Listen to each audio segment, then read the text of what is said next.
If y'all read the title of this video, y'all know that this is sad. This is, I don't even know what to say, man. Like, this is wild. May the parents rest in peace, man. Let me know down in the comments how y'all feeling today. You know what I'm saying? And remember, y'all always say, make sure y'all think before y'all do, man. You know what I'm saying? But make sure you hit that like button, that subscribe button, y'all. We about to get to the video. Law enforcement says there is a mountain of evidence that makes the case that a 17-year-old who mourned her parents publicly on TikTok is actually their killer. And just clarification on that, would you say you're interviewing potential suspects in this case? We are interviewing potential suspects and anyone that we feel may have information. The spokesperson of the Carroll County Sheriff's Office tells us what red flags stood out to investigators early on in this investigation, months before Sarah Grace Patrick was arrested, now accused of murder. We're on the case presented by Law and Crime. All right, let's get to this case that has been getting a lot of attention this week in Georgia involving the arrest of 17-year-old Sarah Grace Patrick. She is now accused of killing her mom and her stepdad as they slept in their house on February 20th. It took investigators roughly 6 months to make an arrest in this case. Your own parents. This is sad, man. Like, what is the world coming to, man? Sarah Grace Patrick is the girl who called 911 that night. She said that her little sister, who was just 5 years old at the time, found Kristen Brock and James Brock dead in their bed. But this week we learned that even though Sarah Grace Patrick was cooperative in the investigation and publicly was calling for attention to be brought to this case that went unsolved for months, law enforcement says she is the one who killed James and Kristen Brock. Today we can confirm that an arrest has been made in the case. Kristen Brock's 17-year-old daughter, Sarah Grace Patrick, has been taken into custody and charged with 2 counts of murder and 2 counts of aggravated assault. That was the news conference this week where law enforcement made the shocking announcement that Sarah Grace Patrick was going to be accused in these murders.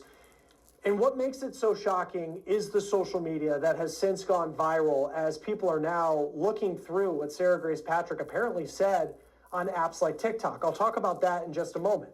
I'll also tell you why Sarah Grace Patrick's grandfather told me he's pushing back on some of the things that were said in that news conference. We'll get to that in just a moment. But let's talk about what we know when it comes to Sarah Grace Patrick, who is now an accused killer. She was 16 at the time of these murders. She lived in the house with her mom, Kristen, her stepdad, James, and their now 6-year-old daughter, her half-sister. Her biological parents were the Brocks. Sarah Grace spent time with the Brocks. That's where she lived. But she also spent time with her biological dad, who law enforcement tells us was with her during interviews with law enforcement throughout the investigation. In fact, he was the one who drove her to the sheriff's office so she could be arrested after she was told that there were going to be warrants out for her arrest related to the murders of her mom and stepdad. Sarah Grace Patrick's arrest did come as this huge shock to so many people, partly because of the social media and the digital footprint that it appears that she left behind. She started posting TikToks in the days, weeks, and months.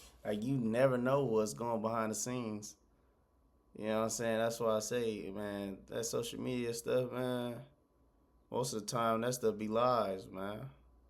You don't never know what somebody going through or what somebody's mindset is on through social media. Like, you never know. After the murders, memorializing her mom and stepdad. And she also posted videos like this showing her crying with makeup running down her face. She spoke at her parents' funeral at their church. Here's a clip of what she said per WSB TV. Although there's nothing we can do to bring them back, we still have control over how we treat people. Not only did she mourn publicly, she was also sending messages to true crime creators on TikTok, encouraging them to cover this case. Why would you ask me to cover a case where you are going to get arrested for taking your parents' lives? Right. That creator goes by allegedly, reportedly on TikTok. Not only does she have the direct messages that Sarah sent her, she has screenshots of the comments that Sarah left on her story, responding to people's questions. And knowing what we know now and what Sarah Grace Patrick is accused of,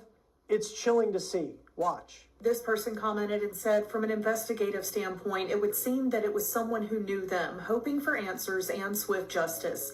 Sarah Grace, the daughter and stepdaughter of these victims, who has now been arrested, said most definitely was, since they knew the house. This week, I also spoke with Sarah Grace Patrick's grandfather. His name's Dennis Nolan, and he says he believes that his granddaughter is innocent. He believes this is a rush to judgment by law enforcement. He told me that he thinks they were under pressure to make an arrest, so they honed in on his granddaughter. You can find our full conversation in yesterday's episode of On the Case here on Law and Crime's YouTube channel. He also said that Sarah Grace Patrick has called him since she was arrested from jail. Here is that part of our conversation. You know, she's taking it very hard. She swears by her innocence. Have you spoken with her since her arrest? Yes, she called me from the jail the day after, of course, pleading for me to help her get out. And she was just very upset, saying, "Please help me." And there's not much I can do at this point. I don't know what else to say. She's always been a good kid. I've always liked Sarah. She was always very friendly, and she never really asked for anything. She was a very, to me, she was just an ideal child. She just graduated from high school. She was very proud of that. She was working 2 jobs.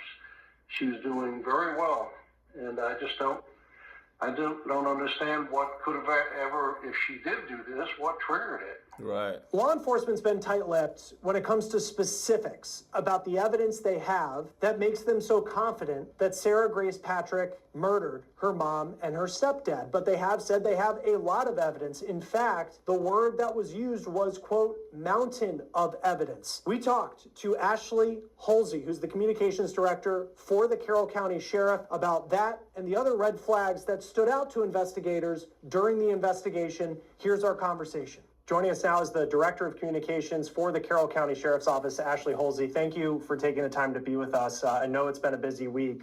For people who have just started following this story with word of Sarah Grace's arrest this week, take us back to, if we can, to February 20th, what you remember about that day and where the story really began. February 20th, we got a call out to the residents in the community of Tyus, a very small community outside of the city of Carrollton here in Carroll County, to 2 deceased victims. Once on scene, it was apparent that they had been shot to death. And of course, the investigation began at that time. We'd received a 911 call from the now 17-year-old daughter, Sarah Patrick, who stated that her younger sister, who was 5 at the time, who is the biological daughter of both victims, had found them deceased in their bed that morning. Sad. How would you characterize Sarah's involvement in the investigation? I have not personally been dealing with her, but what I can say based on investigator statements is, they interviewed her initially. They've spoken with her 2 or 3 times, obviously, throughout the course of the investigation. And then again, prior to her arrest earlier this week, her father has been a very active role in that as well. But she has, and the family has, been cooperative. We just don't believe she has been truthful. What about her statements did investigators not find truthful when she started to become a suspect in this? When we arrived on scene on February 20th and obviously saw these deceased victims who had been shot multiple times, this is a very rural area of Carroll County. There's not a lot of ambient noise and things going on in that area. Very small home that they lived in. When the smallest child, who was forensically interviewed as well through this process, said she heard the gunshots, but the 17-year-old or 16-year-old at the time did not hear the gunshots. Yeah, that don't make sense. I feel like you'll be able to hear the gunshots. You know what I'm saying? If he was in the house. Yeah, it sounded like she was lying. That was cause for pause for us early on. But again, throughout the course of the investigation, we had to look at all aspects of the case and follow where the evidence took us. And here we are. And I know earlier this week you called the evidence against Sarah at this point that your investigators have a quote mountain of evidence. But it did take almost 6 months to bring her under arrest. It sounds like she was, investigators, the red flags may have been going off pretty early on in the investigation. I know her grandfather just made a statement. I saw it on News Nation, something along the lines of if investigators had evidence, they would have, and it appears he's standing by her, they would have investigated her sooner. Why did it take so long, if you do have this mountain of evidence, to arrest Sarah Grace Patrick? I feel for her grandfather. I can't imagine being in his shoes and having my grandchild or child in that situation.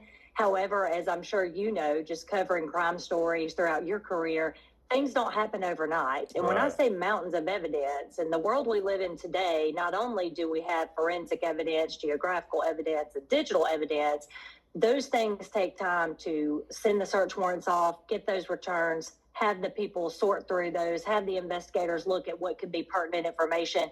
And unfortunately, crime labs throughout the United States are backed up. These things do not come to us as soon as we submit them. So the other thing is I think law enforcement gets a bad rap sometimes for rush to judgment. So had we immediately locked her up, I think it would be the other side of the coin where they would say, oh, they rushed to judgment and didn't thoroughly investigate the case. So I stand behind the investigation that we performed at the Carroll County Sheriff's Office. I think they did their due diligence. I think they ruled out other suspects throughout this process as well. So I think this is where it has led us. The evidence has brought us to Sarah Grace. What do we know about motive at this point? We're still working on that. Still working on it. Do you have the murder weapon? I can't comment on that. And is she being cooperative now? So since her arrest on Tuesday, I have not heard any new information from investigators. Obviously, I've been really busy with getting out the information that we released in the press conference, so I'm unable to speak to that at this time. Has she confessed? The investigators are working with her diligently. And I know there's been a lot of talk since her name was announced as the person arrested for these murders. A lot of talk about her social media, especially the TikToks. And she was very active. She was reaching out to creators, asking them to bring awareness to this case. What do you make of that? You know, I've said this a couple of times. Social media is a platform for a lot of different things. And it seems the younger generation especially wants to put every aspect of their life on social media. So when that happens, it becomes fair game in an investigation like this. And of course, our investigators have been watching the social media as well and continue to trail what is left behind after the arrest. So I would say it has played a role in this investigation also. How often was she communicating with investigators over the past 6 months? I would not be able to give you a number on that. I just know that she has been speaking with them throughout the course of this investigation. Another part that's caught a lot of people's attention was her speaking at the funeral for her mom and stepdad. And I mean, she's very emotional. She's crying. I mean, I don't know what it's like to lose a parent, of course. But was there anything she said during that just stood out to you? So I did not personally attend the funeral. As I've stated before, anytime we have something horrific like this happen in our community, our investigators are going to attend the funeral, not only to provide emotional support to the grieving family who have lost 2 family members, but also in this case, not having the arrest by the time the funeral came, just seeing if anything did tilt your head or make you pause while you were there. And for me, watching it online, I wasn't there in person. You know, I don't know if she had real tears. I can't feel that emotion necessarily through watching it online. However, I think, you know, it was more like a speech. It was very scripted. And then at the end, you know, she said, and I'm sorry. Now, she may have been sorry because she was showing emotion possibly throughout that eulogy, if you want to call it that.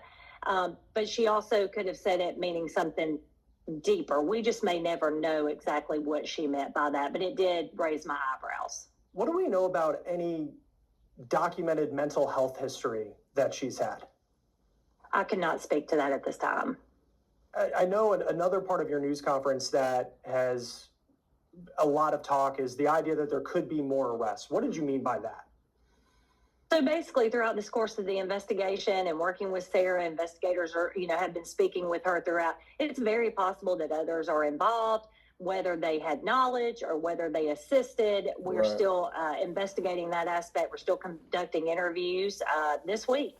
So even though an arrest has been made, and we're grateful to bring some closure to the family, as tough as that may be for them, we still have a lot of work to do, and our main goal is to provide full justice for those victims and closure for the families. And just clarification on that, would you say you're interviewing potential suspects in this case? We are interviewing potential suspects and anyone that we feel may have information. And what would you like people who may have communicated with Sarah Grace, and we've talked to some of the TikTok influencers who had communicated with her online when she had reached out. When you're looking for more information, what specifically are you looking for from someone who may have communicated with Sarah Grace Patrick? So I have said this throughout this week as well, and I'm very thankful for you giving me this platform to be able to come on and speak about this, because we have conversations thousands of times a day with different individuals, right? So there may be someone out there, whether it's someone local here in our community, someone that was friends with Sarah or her family, that may have had conversations throughout the course of this investigation. And now that this has come to light that Sarah is in custody, maybe those conversations mean something different now. And if that's the case, and you feel like you may hold a piece of that puzzle that will help bring continued closure for this family, then I urge anyone with that information, even if they think it's insignificant, in the grand scheme of things, it could be big for us. Please contact the Carroll County Sheriff's Office and speak to us about this if Sarah has reached out to you or you've had conversations with her. That was sad, you know what I'm saying? Rest in peace to the parents. Let me know down in the comments how you feel about this video.